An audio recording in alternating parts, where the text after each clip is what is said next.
My research question is, how has recent political unrest in Yemen caused human rights violations? There has always been political unrest in Yemen, but in 2004, a group called the Houthis decided to take arms and declare war on the government. Back in the 1990s, the Houthi rebels were actually part of a theological movement preaching peace and tolerance in Yemen. Why did the Houthis attack the Yemen government? The Houthis are part of the Shiite Muslims, while the Yemen government is Sunni Muslims. These two Muslim groups have been fighting for many centuries due to a difference in the interpretation of the Islamic law. The Shiite Muslims believe the legitimate ruler of the Islamic community comes from the Muhammad bloodline and that a divine order from his descendants should be followed. The Sunni Muslims believe that a qualified individual should be elected to become the legitimate ruler of the Islamic community. For most of Yemen's history, the two Muslim groups have been able to coexist, but disagreements started to rise over the support of President Ali Abdullah Saleh and Vice President Ali Salim al-Baid. Around 2004, hundreds were killed due to the fighting between government forces and supporters of the Houthi rebels. In 2011, with the violence growing more and more every day, President Saleh decides to hand over his power to Deputy Abdel Rabu Mansour Hadi. Government protests keep growing, and the Houthi rebels are able to seize control of Sana'a, the capital of Yemen, and cause President Hadi to flee the country. The Houthi rebels are now in control of the government and are able to appoint positions in the Presidential Council. Yemen's neighbor, Saudi Arabia, does not approve because the Houthis are Shiite Muslims, while Saudi Arabia are predominantly Sunni Muslims.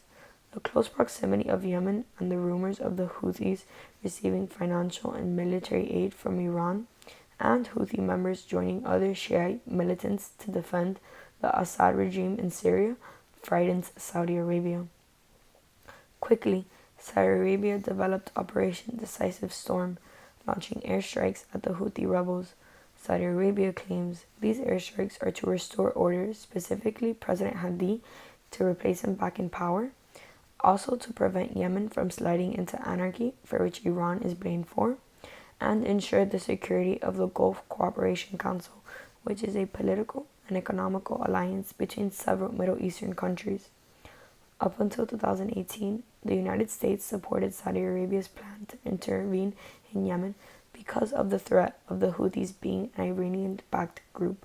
However, research done at the University of Ottawa by Professor Thomas Junua and several others proved that the Houthis did not receive significant support from Iran prior to 2015. This is significant because the Saudi Arabian government has created the notion that if Yemen is defeated, Iran will be defeated as well.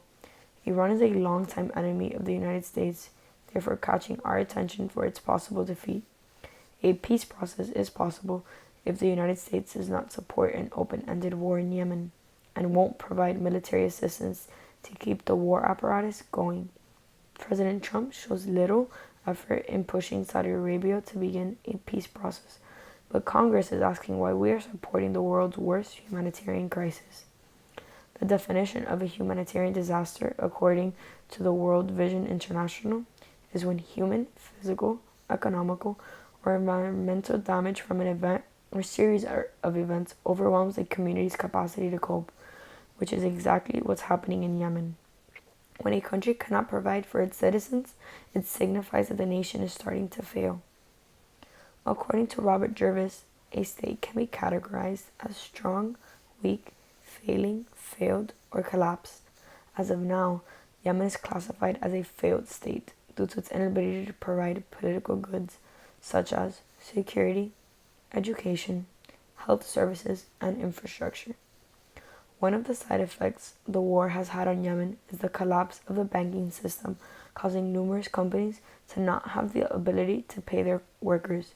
Due to the inability to pay their workers, garbage collectors stopped collecting garbage, and rain has caused the garbage to run through the city, and the bacteria from the garbage has seeped into the water supply, causing people to get sick, specifically with cholera.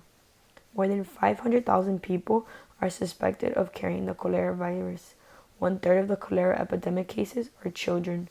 According to the World Health Organization, About 22.2 million people are in need of humanitarian assistance. 2 million are still displaced. 16 million lack access to clean water and sanitarian services. 18 million people don't have access to food and don't know when or where they'll find their next meal.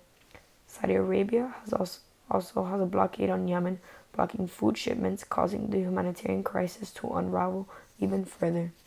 On average, per day, more than 110 people are killed or injured due to this conflict. Saudi Arabia's airstrikes and the Houthis' violence mostly affect the innocent civilians. By this map, you can see, as of 2017, the airstrikes have grown and continue to cause damage along the coast. These coalition airstrikes are the leading cause of civilian and child casualties. According to the Universal Declaration of Human Rights set forth by the United Nations, which state 30 articles explicitly explaining how a country cannot neglect a human's universal rights, whether it should be the right to participate in government or the right to have an adequate standard of living, which include the access to food, clothing, housing, and so forth. Some nations believe the only way for the country to recuperate is for the intervention of international institutions. Jervis Roberts says, without intervention of the international institutions, a state can't recuperate and return to a strong state or develop some percentage of stability. An actor that can help Yemen out of this predicament is the United Nations. According to John Mearsheimer, relying on these international institutions to bail you out of trouble will only result in disaster. The inability for the United Nations to enforce others to help Yemen in its crisis further supports Mearsheimer's perspective on the failure of international institutions. However, in October, the United Nations International Children's Emergency Fund, or UNICEF, provided over 306,000 vaccines to the cholera-infected population of Yemen, preventing the ability for the cholera virus to spread further and cure the ones already infected. This international institution took a step in the right direction in helping the Yemen population recover from its humanitarian crisis.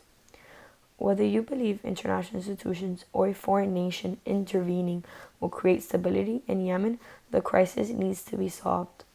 The international community needs to take action and put an end to the biggest humanitarian crisis. One way the United States can help is by informing Saudi Arabia on our opposition to start an open war with Yemen and persuade the Saudi government to begin peaceful negotiations. Once the international community sees a strong power like the United States opposing Saudi Arabia's attacks, other nations will stand up and speak up, pressuring Saudi Arabia to stop launching airstrikes, allowing Yemen to begin healing.